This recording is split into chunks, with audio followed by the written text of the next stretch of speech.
All new here tonight, Indiana House Republicans taking the first step today to redraw the state's congressional maps early at the request of President Donald Trump. The redistricting bill was read into the record and referred to the Elections Committee. Reporter Travis Breeze is here now with how the proposed map would affect southern Indiana.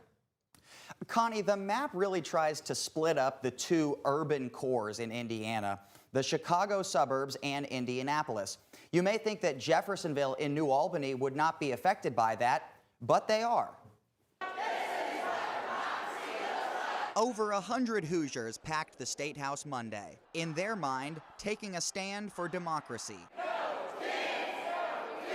House Republicans released their first draft of a new congressional map Monday morning. The urban cores of Northwest Indiana and Indianapolis getting grouped together with farm towns across the state. I would expect this in Russia, but that would have been the last place that I would have thought that we want to emulate. Harsh words from Indiana University political science professor Dr. Marjorie Hershey. Under the proposed map, Jeffersonville and New Albany would share a congressperson with downtown Indianapolis. Hershey says this attempt to drown out Democrats in big cities violates the precedent that congressional districts need to be, quote, communities of interest. The only logic is let's try to get as many people from Indianapolis thrown into Republican districts as is conceivably possible. The House gavelled in at 2 p.m. The author of this bill, Republican Ben Smaltz, only wanted to talk procedure.